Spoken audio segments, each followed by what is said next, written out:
Politika sa nás týka všetkých. U nás vidíte, čo politici naozaj hovoria. Jasne, priamo a bez strihu. Ak chcete mať prehľad a vlastný názor, prihláste sa na odber. Pravda začína pri zdroji. To zdvihne ruku je pre mňa jedna súčasť jednej podvodníckej, chrapúnskej, zlodejskej bandy. Pán poslanec, ja vás chcem teraz aj tuto vyzvať verejne. Nazvali ste tuto mojich kolegov, že sú to podvodníci, zlodeji, klamári a čo ešte? Chrapúni a podobné veci. Vyzval som vás, aby ste sa im verejne ospravedlnili za tieto slova. Učiníte tak? Lebo tu ja nevidím ani jedného klamára, ani jedného podvodníka. My sme kraj, ktorý sme najtransparentnejším krajom spomedzi všetkých krajov. Sme kraj, ktorý je najekonomicky stabilnejším krajom. Vytvárame sociálne programy také, aké nerobí ani jeden kraj. Koncepcia sociálnej oblasti, ktorú pripravovala pani poslankyňa Laurine Šmehilová so svojím tímom, dnes potrebujeme, aby sme naplnili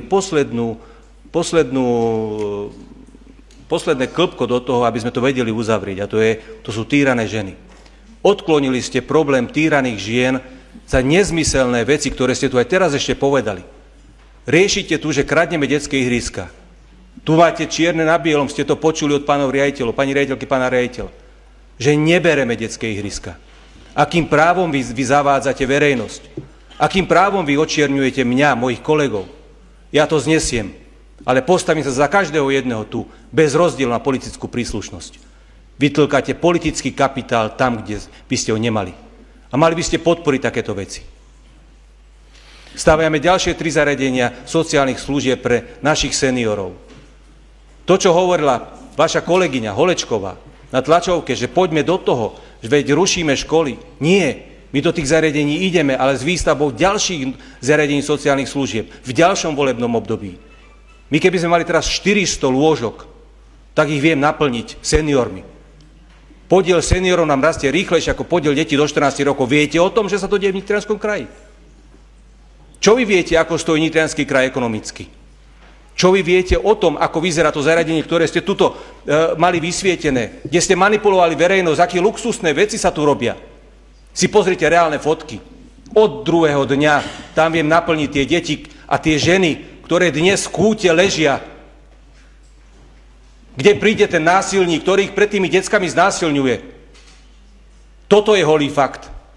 A pozrite sa už na to takýmto spôsobom. Ja som z poľnohospodárskej rodiny. Som naučený robiť poctivo a stovky materiálov tu dostali títo poslanci. A za jedným, každým jedným si stojím. A za týmto takisto. Žiadna černota, becík nemá 2 žalúdky, ani moje deti. Vyprosím si od vás tieto vaše osobné a skutočne nechutné ataky, ktoré vydávate na mňa a na mojich kolegov. Čo si o sebe myslíte? Čakáte odo mňa nejakú reakciu na vás? Dokedy bude táto nenávistná politika? Aj voči mojej osobe. Keď sa mi niečo stane, pôjdete za mojimi deťmi im to vysvetliť? Pán Varga, pôjdete tam vy? Za mojimi deťmi to vysvetliť, keď takáto negatívna antikampaň na mňa, čo vy vyvádzate, robíte? Je to skutočne nepríjemné, ale mám čisté svedomie. Absolútne čisté svedomie, tak ako pri tomto materiáli, tak aj pri predchádzajúcich materiáloch a vždy budem mať čisté svedomie, keď budem predkladať ďalšie materiály, ako aj úrad. Ale vyprosím si, aby ste týchto ľudí nazývali klamármi, podvodníkmi a nejakými skorumpovanými, neviem čo. To sem naozaj nepatrí, pán kolega. Ukludníme túto politiku už. Ja to mám v rukách a v živote ste odo mňa nepočuli. Ani na pani Holečkovú, že by som útočil, že by, keď ma nazvala, že ja som povolil zakopávanie kráv, uhynutých kráv pri Leviciach. To nebola pravda. Prečo stále klamete? Prečo je toto klamstvo vašim dennodenným chlebíčkom? Je to tak správne? Ja som tak naučený nebol. A čudujem sa, že vy, chlapec z Oravy, predpokladám, že kresťan, takéto niečo robíte. Nepáči sa mi to, naozaj. Ste sledovali toto video? Ak nechcete prísť o dôležité vyjadrenia a aktuálne dianie v politike, nezabudnite sa prihlásiť na odber a zapnúť si upozornenia. U nás nájdete to, čo naozaj odznelo, bez úprav a priamo od zdroja.